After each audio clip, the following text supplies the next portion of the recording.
네, 오늘 빛과 소금의 삶이라는 제목으로 하나님 말씀 살펴보기 원합니다.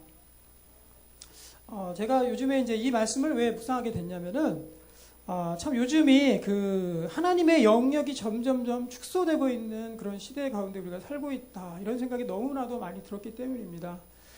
우리 뭐 동물들 보면은 영역 싸움 하잖아요. 그래서 우리 강아지 보신 분들은 알겠지만 산책을 데리고 다니면은 걔는 정신없이 뭔가 계속 하죠. 이게 영역 표시하는 겁니다. 그래서 동물도 영역 싸움을 하는데 이 세대가 하나님의 영역과 이 하나님의 나라인 이 교회인 하나님의 영역과 이 사단마귀가 지배하는 세상의 영역 간의 이 영역 싸움, 영역 다툼의 그 시기 가운데 우리가 살고 있습니다.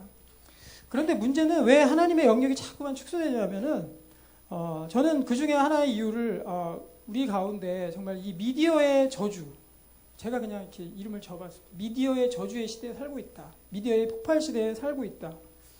그런 이유 때문에 하나님의 영역을 우리가 접하고 바라볼 수 있는 기회와 시간과 이런 기회들이 점점 줄고 있다고 생각을 합니다. 하나님의 영역을 우리가 접하려면 어떻게 해야 됩니까? 하나님의 영역을 접하려면 교회에서 예배드려야 되죠. 그리고 하나님 말씀 묵상해야 되죠. 또 하나님과 깊이 있게 교제해야 되죠. 말씀과 기도를 통해서 교제해야 되죠.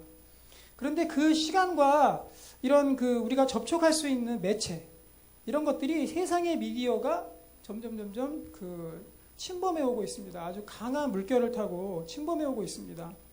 그래서 우리 지난주에도 우리 그 중고등부 우리 그 볼링 치고 왔다고 그러는데, 또 우리들의 아이들이 이렇게 볼링 치면서 저기 휴대폰도 보면서 이렇게 치는 모습들을 제가 이제 좀 알고 있거든요. 그래서 그거 하나에도 집중하지 못하게끔 미디어가 우리 가운데 이렇게 침범해 오고 있습니다.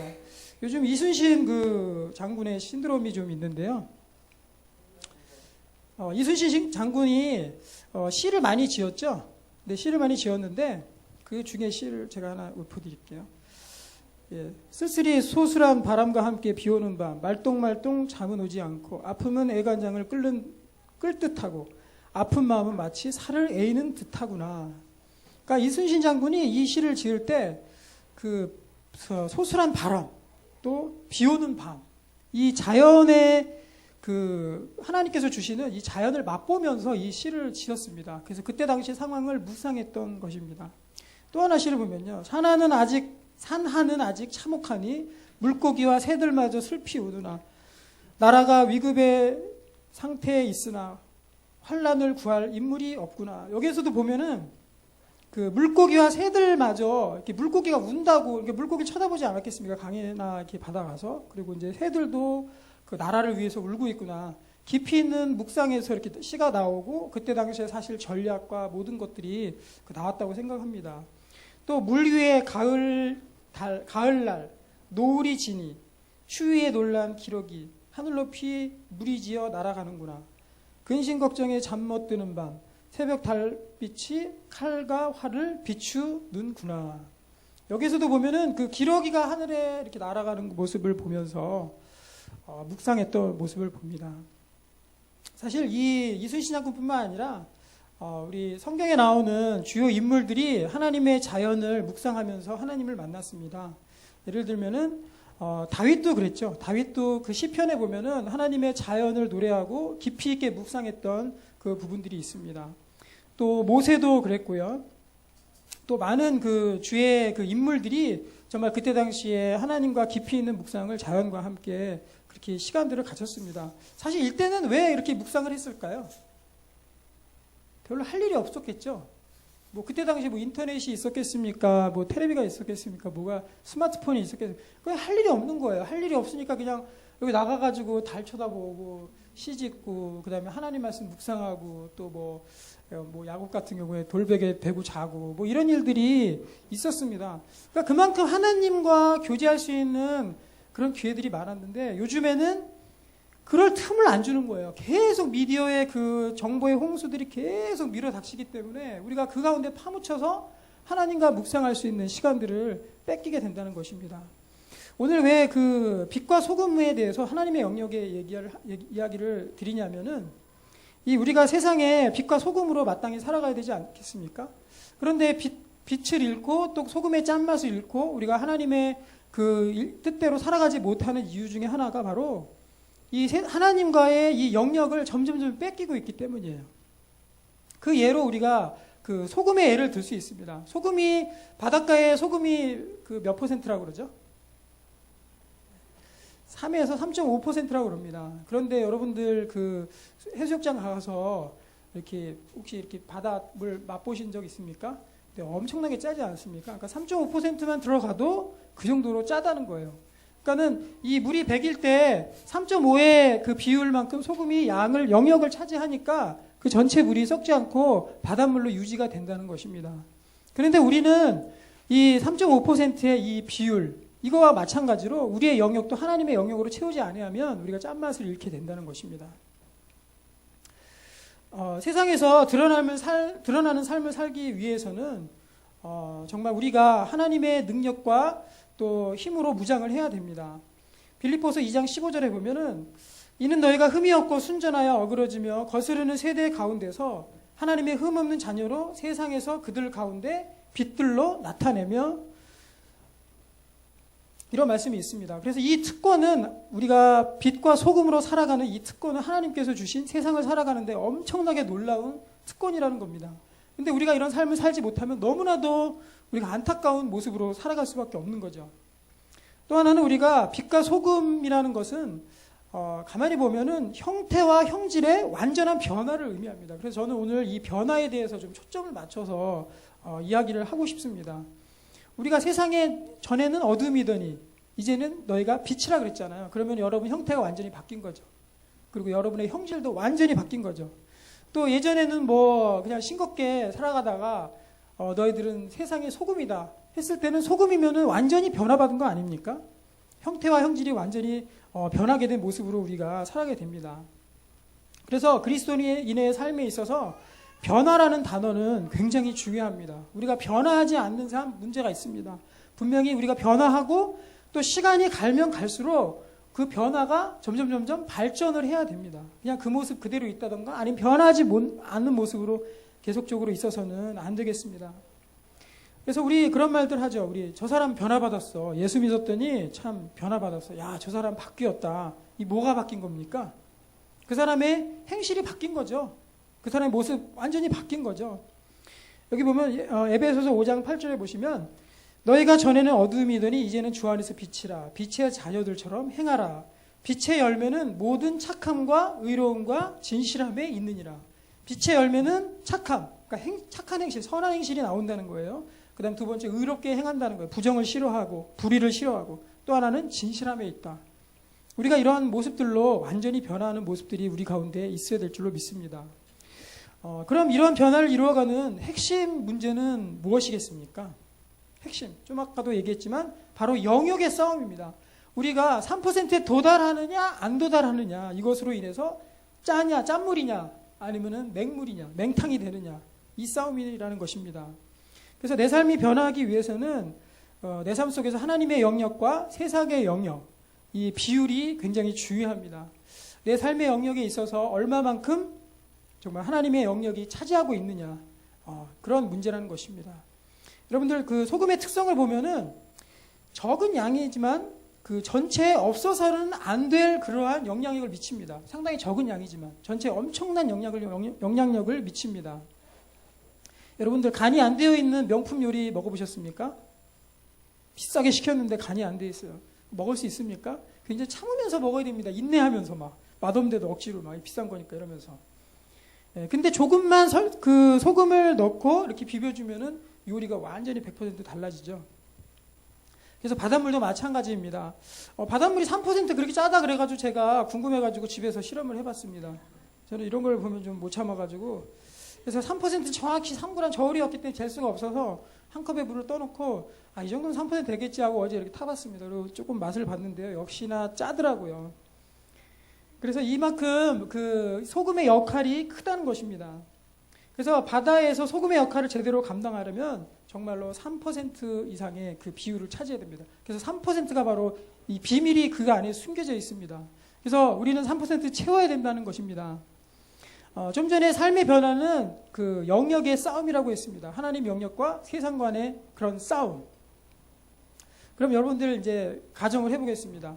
내 삶이 또 내 시간이 정말 하나님과 얼마 정도, 몇 퍼센트 정도 하나님의 영역으로 채우면은 우리가 충만해질 것 같습니까? 몇 퍼센트 정도 채우면은 될까요? 네, 이렇게 양껏 한번 말씀해 보세요. 100%요? 예. 한 5% 채우면 될까요? 우리 삶에 5% 채우면은 충분할까요? 우리가 소금으로 살아가기에? 왠지 좀 3% 너무 부족할 것 같지 않습니까? 10%? 예, 11조도 되니까 10%. 예. 또는 뭐 30% 이렇게 채워야 되지 않을까 하고 이렇게 생각이 들 때가 있습니다.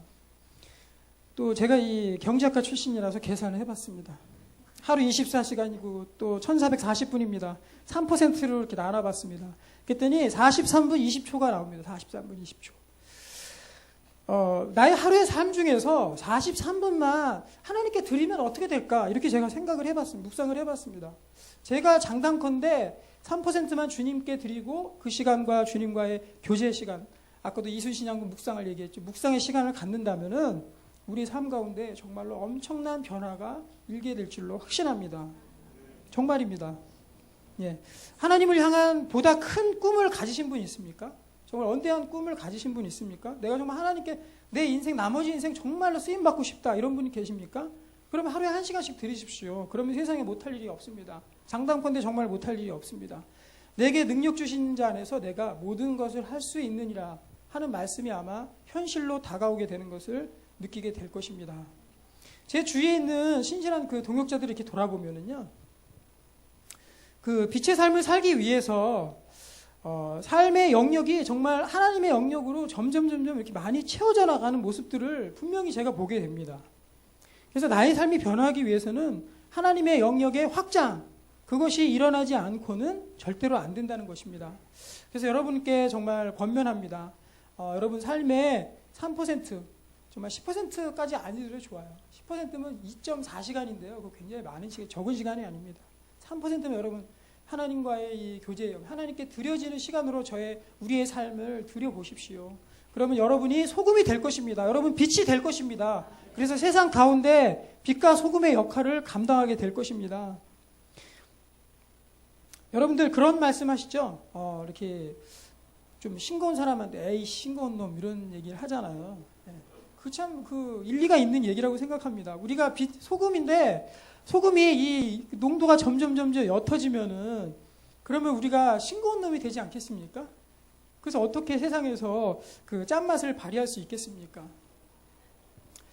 그래서 우리 가운데 있는 이 미디어의 폭발, 이 미디어의 저주, 스티브 잡스라는 사람이 어떻게 이렇게 그 쇠막대기 그 벽돌 같은 거 하나를 전 세계 사람들을 손에 쥐어줬는데요. 그것으로 인해서 우리에게 득이 될 수도 있지만 굉장히 많은 부분 우리가 손해 볼 수도 있습니다. 청소년들이나 초등학생들 보면 더 심각한 것 같습니다. 그래서 우리가 그런 영역으로부터 싸우고 이김이 있어야 되겠습니다. 신명기 17장 18절에 보면은 그 왕에게 준 하나님께서 율법으로 왕에게 준 규율이 있어요. 왕들은 이것을 다 실행해라 하고 왕에게 준 명령이 있습니다.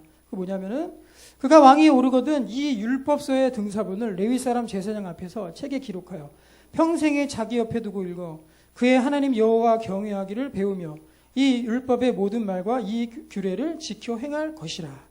왕이 지켜야 될 것 중에 하나가 뭐냐면은 이 등사본, 율법의 성경책이죠. 지금으로 얘기하면 등사본을 자기 옆에 두고서는 평생에 그것을 읽고 여호와 경외하기를 배우라. 이것이 바로 하나님께서 왕에게 명령하신 것입니다. 여러분들이 정말 하나님의 말씀을 내 옆에 두고 평생에 묵상하며 여러분 왕 같은 존재들이 될 줄로 믿습니다. 문제는 이 소금이 맛을 잃을 수 있다는 데 있어요. 맛을 잃을 수 있다. 성경에 분명히 나옵니다. 맛을 잃을 수 있다. 한 번 소금 되면 그 소금으로 끝나는 게 아니라 맛을 잃을 수 있다고 분명히 경고하고 있습니다. 오늘 읽었던 마태복음 5장 13절쯤에 보시면은요. 너희는 세상의 소금이니 만일 그 맛을 잃으면 무엇으로 짜게 하리요? 분명히 맛을 잃을 수 있다고 경고하고 있습니다. 후에는 아무 쓸데없어 다만 버려져 사람에게 밟힐 뿐이니라. 누가복음 14장 34절에도 보면은요. 소금이 좋은 것이나 소금도 만일 그 맛을 잃으면 무엇으로 짜게 하리요? 땅에도 거름에도 쓸데없어 내버리느니라. 들을 귀 있는 자들은 들을지어다.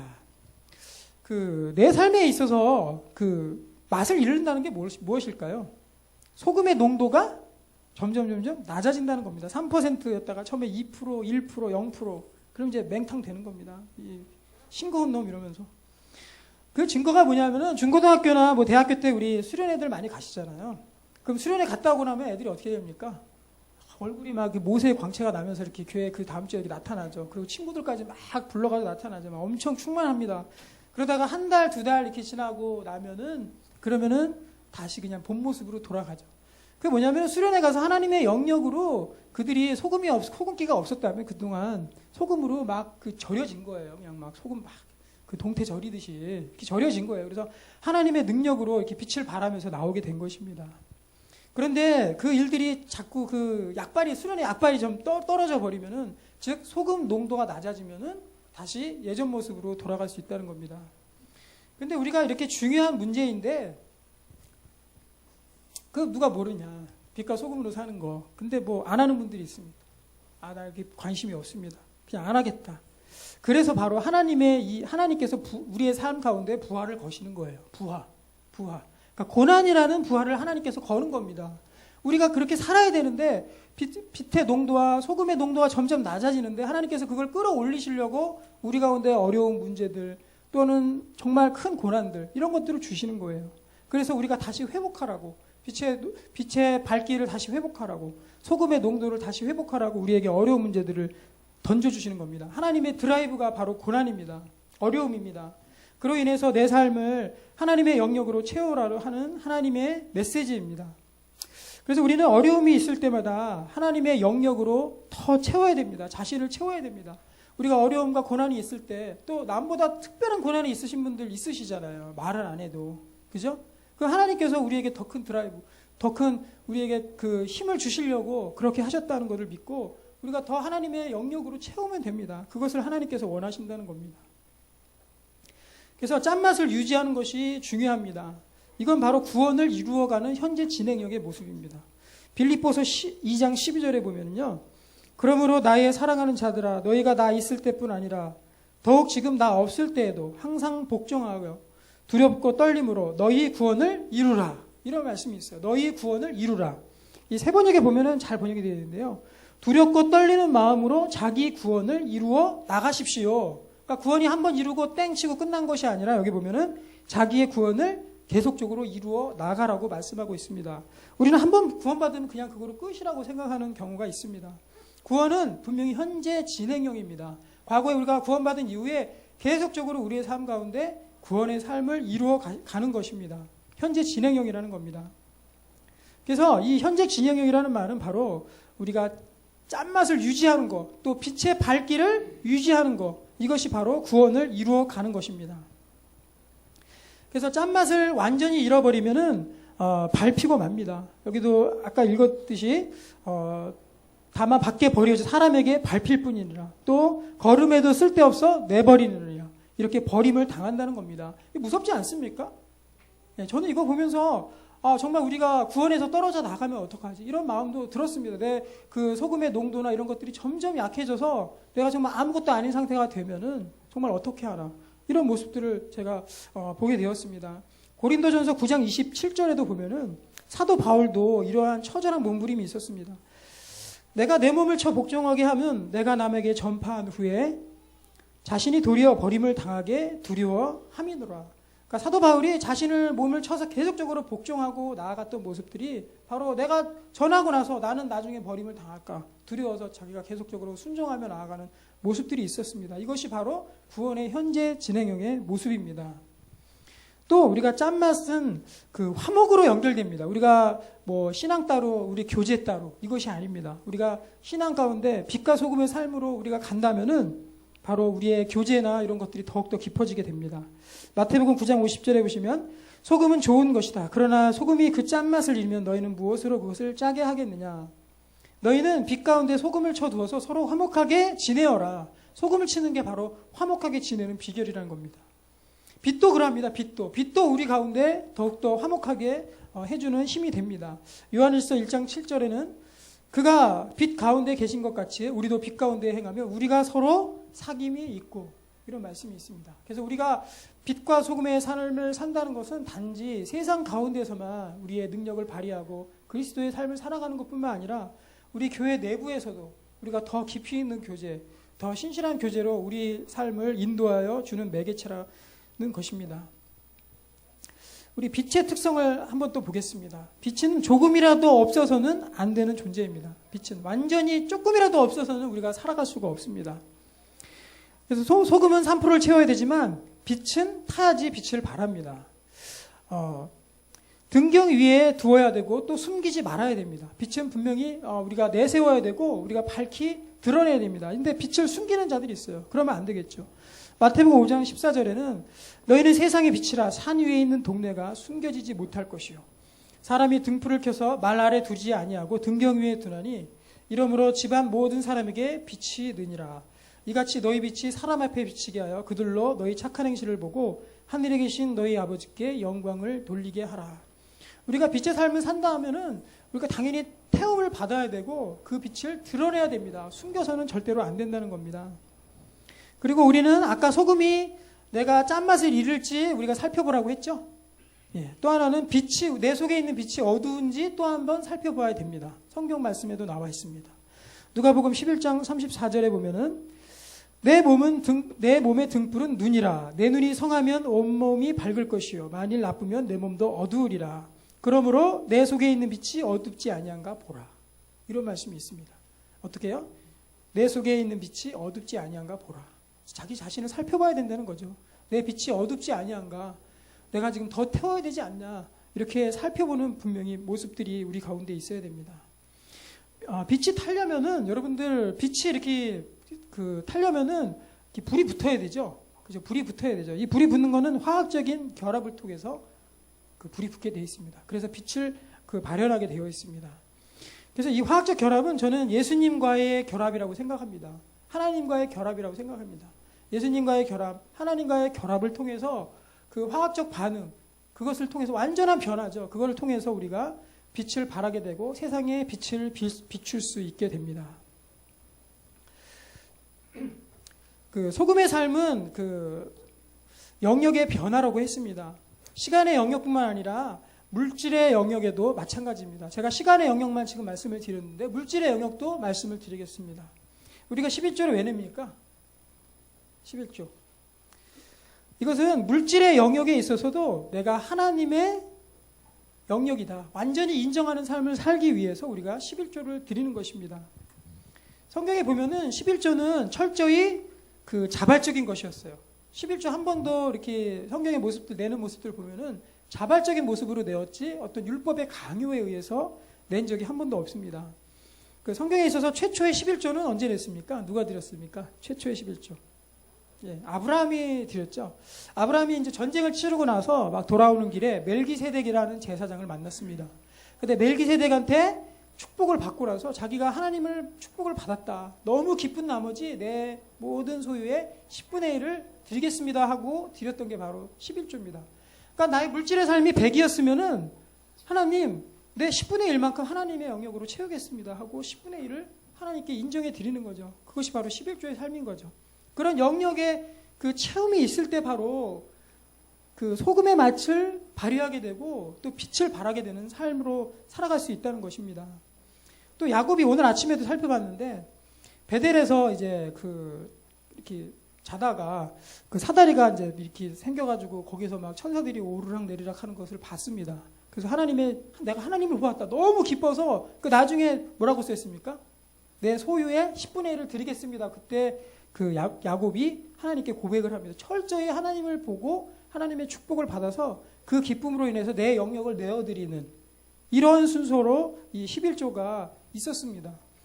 그리고 이제 삭개오, 여러분들 잘 아는 삭개오도 있죠. 삭개오도 뽕나무에 올라가가지고 예수님이 지나가실 때 그것을 보고 이렇게 예수님을 바라보고 있어요. 예수님이 방문하셨죠. 집에 신방 오셨습니다. 너무 기뻐가지고 자기 집에 한 번도 찾아온 사람도 없고 늘 그렇게 외로운 모습 살았는데 예수님께서 친히 오셔가지고 그 축복을 받았죠. 그래서 너무 기뻐서 삭개오는 오바했습니다. 10분의 1이 아니라 자기 소유의 절반을 팔아서 가난한 자들에게 주겠다고. 그래서 내 절반까지 하나님의 영역으로 채우겠습니다. 이런 고백을 했던 것입니다. 말씀의 결론을 드리면은 이 빛과 소금의 삶은 철저히 영역의 싸움이고 내 삶에 있어서 내 24시간의 삶, 또 나의 나머지 인생의 삶에 있어서 내가 얼마만큼 내 영역을 하나님께 내어드리느냐, 이것이 분명히 우리의 그 삶의 질을 분명히 결정하게 되어 있습니다. 그래서 우리의 삶의 하루 중의 삶 중에서 우리의 삶의 일정 부분을 하나님께 드리십시오. 또 우리의 물질도 하나님의 영역입니다 하고 인정하는 모습으로 주님께 마땅히 드리십시오. 그럴 때 우리가 세상에서 빛과 소금의 삶을 살게 될 줄로 믿습니다. 예, 그런 농도가 떨어지면은 살래야 살 수가 없습니다. 힘이 없어서, 빛이 약해서, 소금의 농도가 약해서 다 썩어버리고 맙니다. 요즘에 하는 그 세상의 영역이 점점 그 확장되고 있는 그런 시대 가운데 살고 있습니다. 기독교의 영역도 점점 줄어들고, 그리고 온갖 이단과 또 타 종교들이 득세하는 그런 시대에 살고 있습니다. 우리는 어쩌면은 이런 기독교의 쇠락의 시기에 살고 있는지도 모르겠습니다. 하지만 하나님께서는 언제나 이런 쇠락의 시대 가운데 하나님께서 특별히 또 그 하나님을 바라는 백성들을 향해서 주님께서 능력을 베푸셨습니다. 그런 능력 베푸시는 교회가 우리 교회가 되기를 바랍니다. 우리가 정말 우리 모든 성도들이 하나님께 모든 영역들을 바치고 나의 일정 부분들을 바치고 내 삶의 시간의 부분들을 바치고 내가 헌신하겠습니다. 선교의 시간이 있으면 선교의 영역으로 우리의 삶을 드리고, 또 우리가 헌신할 기회들이 있으면 헌신의 영역으로 우리의 삶을 드리고 할 때 정말 하나님께서 이 시대에 쓰임받는 교회로 세워질 줄로 믿습니다. 그래서 우리 교회가 정말 우리 개인뿐만 아니라 빛과 소금의 삶으로 살아가는 교회가 되었으면 좋겠습니다. 우리가 의무가 아니라 자발로 우리가 참여했으면 좋겠습니다. 그러기 위해서는 아까도 말씀드렸지만은 하나님께서 주시는 그 축복의 기쁨을 먼저 누려야 됩니다. 예수님께서 내 집에 오시는 그 기쁨을 먼저 누려야 됩니다. 멜기세덱 제사장이 아브라함에게 축복해 주었던 그 기쁨을 먼저 누리셔야 됩니다. 그리고 그 하나님의 천사가 하늘에 오르락 내리락 하는 그 환상과 그 기쁨들을 우리가 먼저 맛봐야 됩니다. 그럴 때 우리 그 속에서부터 자발적인 하나님께 드림이 나오게 된다는 것입니다. 그래서 억지로 되는 것이 분명히 아닙니다. 그래서 여러분들 하나님의 축복과 하나님의 기쁨들을 많이 누리시길 바랍니다. 그것을 통해서 우리가 빛과 소금으로 사는데 부족함이 없는 저와 여러분이 되시기를 예수님의 이름으로 축복합니다.